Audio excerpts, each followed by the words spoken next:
Armen Henderson was born in 1981 in South Central Los Angeles, the only child of a nurse and a postal worker. His mother, Denise, still tells the story of 4-year-old Armen lining up his stuffed animals on the living room carpet and taking their temperatures with a plastic spoon. By middle school, he was volunteering at the local free clinic, translating Spanish for patients and restocking gauze. He graduated from Howard University in 2003, then the University of Miami Miller School of Medicine in 2008. Residency at Jackson Memorial followed. 3 years of 80-hour weeks, learning to intubate in the trauma bay while gunshots echoed outside. In 2015, he joined the faculty as an assistant professor of internal medicine. Colleagues called him the closer because he could calm the most agitated patient with a single sentence: "I'm not leaving until we figure this out." By 2020, Henderson had published 22 peer-reviewed papers, mentored 18 residents, and built a reputation for treating the city's most marginalized. Uninsured diabetics in Liberty City, Haitian elders in Little Haiti, homeless veterans under the causeways. When COVID-19 arrived in Florida in March 2020, Henderson was tapped for the hospital's new homeless outreach team. The data were grim. Miami's 1,100 unsheltered residents had a 40% higher hospitalization rate than the housed population. Henderson's charge: keep them out of the ER. He worked nights, 11 p.m. to 7 a.m., then spent mornings distributing PPE. Sleep was a rumor. 6:45 a.m. Henderson kissed his wife Marissa goodbye. She was already on Zoom, teaching 3rd grade from the dining room table. Their daughters, ages 6 and 9, were still asleep. 6:52 a.m. He backed the Odyssey into the driveway. The tent went in first, then the cots. He hummed an old Kirk Franklin song, the one his mother played on Sunday mornings. 6:58 a.m. A neighbor, Mrs. Alvarez, waved from her porch. "Buenos dias, doctor." Henderson waved back. 7:01 a.m. Sergeant Menegazzo's cruiser appeared. He had been patrolling the Grove for 8 years. Quiet streets, million-dollar bungalows, the occasional burglary call. Early morning activity near an open van triggered his suspicious person protocol. 7:03 a.m. The confrontation began. Menegazzo: "Sir, step away from the vehicle. What are you doing?" Henderson: "I live here. I'm loading donations for the homeless. I'm a doctor at Jackson." "ID, now." Henderson: "It's in my pocket. Can I reach?" Slowly. Henderson produces driver's license. Menegazzo examines it, then the van. "This your house?" Henderson: "Yes, 3120 Day Avenue. My name's on the mailbox." "Why are you loading tents at 7 in the morning?" Henderson: "COVID outreach. I'm on the homeless task force.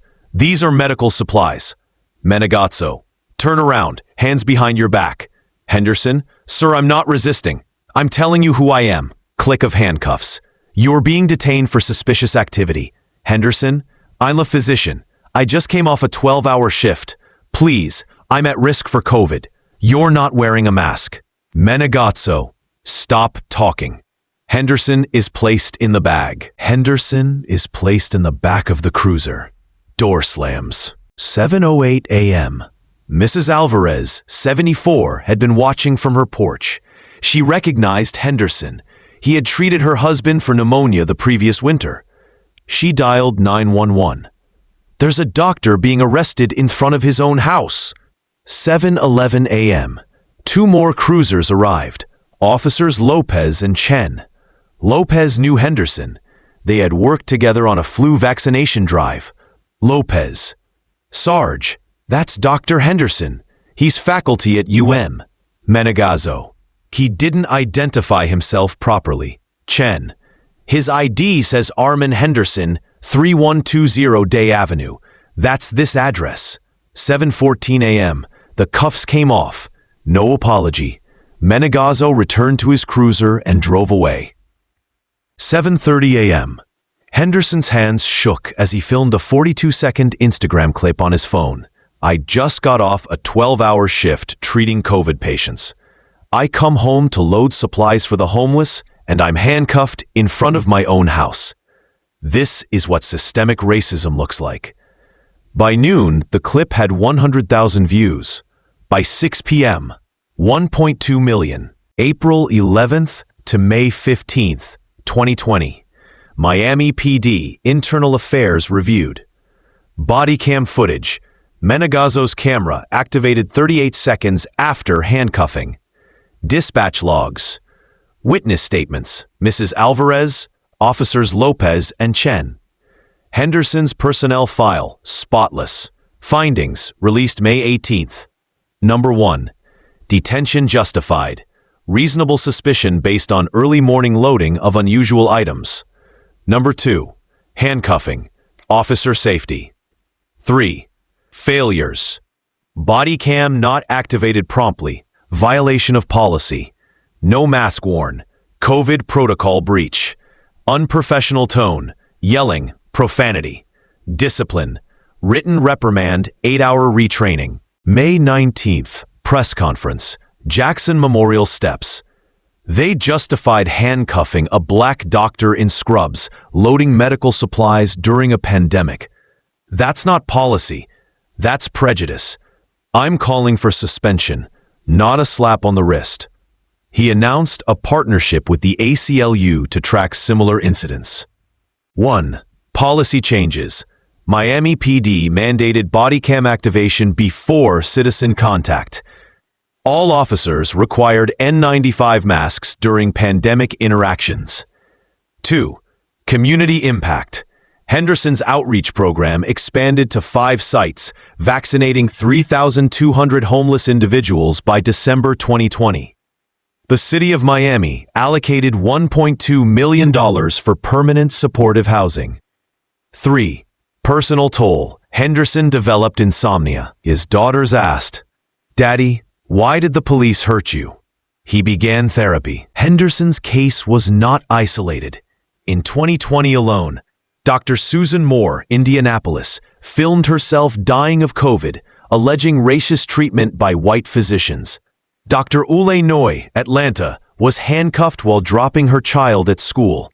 Nurse Taisha Bolden, Chicago, was tackled by security in her own ER. A 2021 JAMA study found black physicians are 3.5 times more likely to be questioned about their credentials than white counterparts. April 10th, 2021, Henderson returned to the sidewalk at 7:03 a.m. This time, he was joined by 200 volunteers. They unloaded 10,000 masks. Sergeant Menegazzo was not present. He had transferred to the K-9 unit. Henderson spoke to the crowd. "They tried to reduce me to a suspect, but I am a physician. I am a neighbor. I am a father, and I am still here." Epilogue. The work continues. As of November 2025, Dr. Henderson is now Associate Professor and Director of the Homeless Health Initiative at UM. He has testified before Congress on healthcare disparities. The orange tent from that morning hangs in the National Museum of African American History and Culture, labeled Property of Dr. Armen Henderson, Symbol of Service and Survival. The handcuffs? They were melted down. The metal was recast into a stethoscope bell engraved, "First, do no harm to anyone." They tried to define me by the moment I was in handcuffs. But I chose to be defined by what I did after I was free. Not by fear, but by service, by hope, and by healing.